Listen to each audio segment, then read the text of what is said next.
Hello guys, good morning. ઉઠી ગયા છીએ સવારમાં વહેલા ને ઉઠીને કરી લીધા છે સૂર્યદાદાના દર્શન.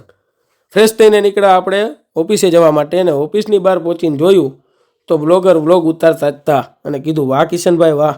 તો એને આપણો સીન એના બ્લોગમાં લઈ લીધો છે. ઓફિસની અંદર જઈને જોયું તો બધા આવી ગયા હતા ઓફિસે અને આપણે આજ હતા મોડા. તો આપણે ફાઇનલી કરી લીધા ગણપતિ દાદાના દર્શન. ઓફિસે બધા નવરા બેઠા હતા અને રીલ્સું જોતા હતા. તો પછી આપણે નીકળ્યા બેંકે પૈસા જમા કરવા. પૈસા જમા કરીને પહોંચ્યા ફાઇનલી નાસ્તો કરવા અને ખાઈ લીધા આપણે પૂરી શાક ગાંઠિયા.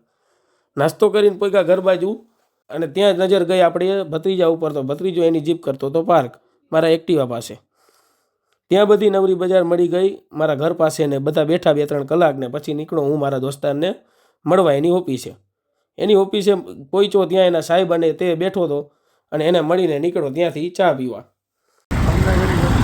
ખાવા દે જલ્દી. હા બાર મસ્ત નીકળે છે. કુડિયો વાળો ભાઈ ગાડી ચલાવે છે. ફૂલ બાકા જીકી બધા ચા પીવા જાય છે. ફૂલ બાકા જીકી વિજયભાઈ આયા નથી એટલા માટે. Vijaybhai T post. હા જો નગર દરવાજો.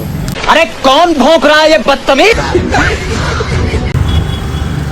અક્ષર પાર્ક પોગી ગયા આપણી ફેમસ મોરબીની જગ્યા ટી પોસ્ટે અને મળ્યા આપણા જૂના દોસ્તારને. પછી પી લીધી આપણે ચા ને નીકળ્યા બજારમાં.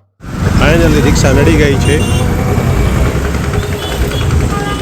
સૂર્યોદયના દર્શન કરી રહ્યા છે કુડિયા. અહીંયા કુડિયાને ખાટલો લાવી દેવાનો છે.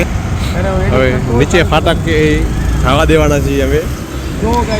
જો આટલી ટ્રાફિક છે કુલદીપ વાઘેલાના ગામમાં મોરબી સ્ટેટ. ફાઇનલી આપણે પોગી ગયા છીએ ઘર બાજુ. હવે આપણે વ્લોગને આપી વિરામ. ફરી મળશું. જય માતાજી. તમને મારો વિડીયો ગમે તો લાઈક, સબસ્ક્રાઈબ અને શેર કરવાનું ભૂલતા નહીં મિત્રો. જય માતાજી.